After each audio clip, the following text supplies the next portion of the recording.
Before I bought this Gen 2 MT-10 SP, I had a Gen 1 MT-10 for a couple of years and I absolutely peppered it with accessories to the point that I probably went a bit over the top.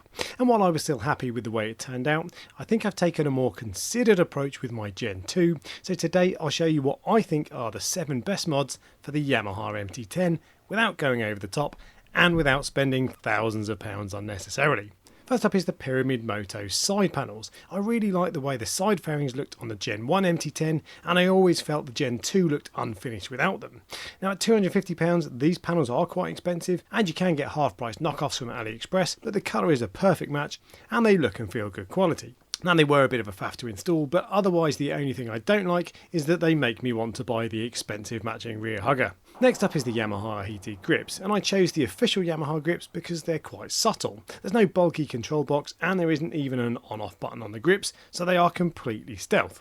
The trade-off though is that they are quite fiddly to control. You control it via the wheel on the right side of the grip, which means it's awkward to adjust on the fly with your throttle hand. Although all you need to do is push the scroll wheel in, then scroll up or down to adjust the heat between levels 1, 2 and 3, which are displayed in the bottom corner of the screen. So to be fair, that is relatively easy, but I often find I roll the scroll wheel when I try to press it in, and regardless of that, I never understand why manufacturers put heated grip controls on the throttle side of the bars, given that annoys 99% of riders.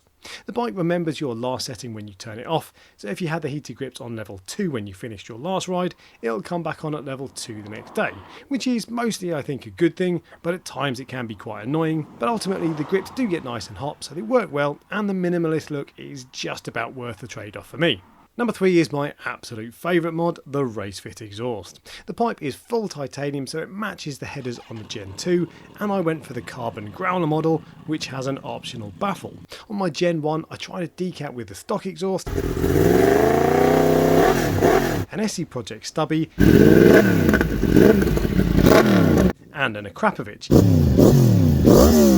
But the stock and the Aqua were too quiet for me, while the SC Project was too loud. The SC Project was fine most of the time, but when you close the throttle at around 5,000 revs, the pops and bangs were so loud that I found them a bit obnoxious, and I always felt quite inconsiderate in built-up areas. I tried removing the air intake system, which is what causes pops and bangs, but that just completely removed them altogether, whereas what I really wanted was to make the pops and bangs a bit quieter. The Racefit with the baffle in though is the Goldilocks zone and absolutely perfect, at least for my ears. It's got enough volume and bass and it pops and bangs nicely without being too offensive. Now I haven't had the bike remapped and it runs very nicely as stock, but I did have my Gen 1 remapped and it felt much better afterwards, so I still may do that later down the line. And for what it's worth, Yamaha replaced faulty throttle bodies under warranty on my Gen 1, so the remap didn't affect the warranty for me, although my understanding is that that is not a guarantee, so you'll need to weigh up the risks yourself there.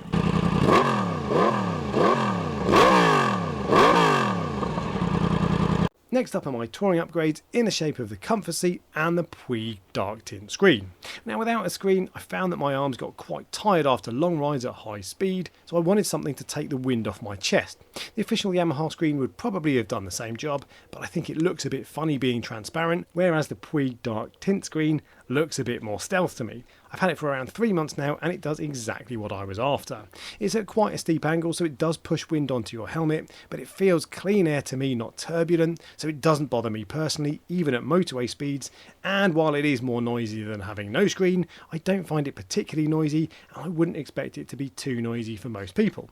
And for reference, I'm 6'1". As to the Yamaha comfort seat, well, it's definitely better than the stock seat, and I recently did a 7-hour round trip on it without experiencing any derriere discomfort, so I am pleased I bought it, but it's not a huge improvement over stock, so if you only use the bike for short blasts of an hour or two at a time, I'd probably save the money. But overall I think it is just about worth it if you want to do longer distances, even if the improvement is relatively small. Into the final 3 mods, and we have the Quadlock Pro phone mount with extension arm. The Pro version means it's metal instead of plastic, so it looks slightly nicer up close, and it matches the black handlebars well. And the extension arm raises the phone mount up a little bit so my phone screen doesn't get blocked by my tank bag.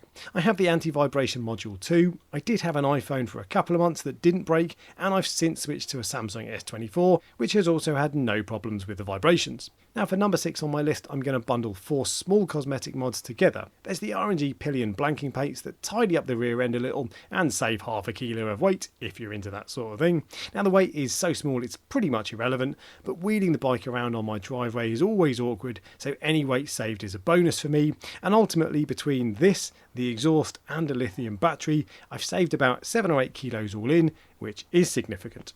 Then there's the Evotech Tail Tidy. It is pretty expensive and essentially does the same thing as the cheaper eBay options, but I really like Evotech kit personally, so I'm happy to pay the premium, and I've matched it with a 7x5" number plate, which for me is the Goldilocks zone in terms of size. Then I have the Gilles brake lever guard. I probably won't take this bike on any track days, but it's there just in case I do, and all Gilles stuff is really nicely made, and the brake lever guard just gives the bike a slightly more aggressive look. And finally on cosmetics, I've also removed the front fork reflectors. Now I'm sure there's a safety benefit in having them on, but that feels pretty minimal to me, and the front end just looks much nicer without them, so they had to come off. And the final thing on my list of the best mods for a Yamaha MT-10 is the SW Motech Pro Micro tank bag. It's really easy to take on and off, and it's small enough that it doesn't look too dorky, but also has enough space for a sandwich and a small bottle of water. All in, I have 3 SW Motech tank bags, and I find them really good quality, water resistant enough for an occasional shower, and subtle enough looking not to ruin the look of the bike. So those are what I think are the best mods for this bike without going too far. But let me know what you think I've missed in the comment section below on your way to the like and subscribe buttons, and until next time, ride safe.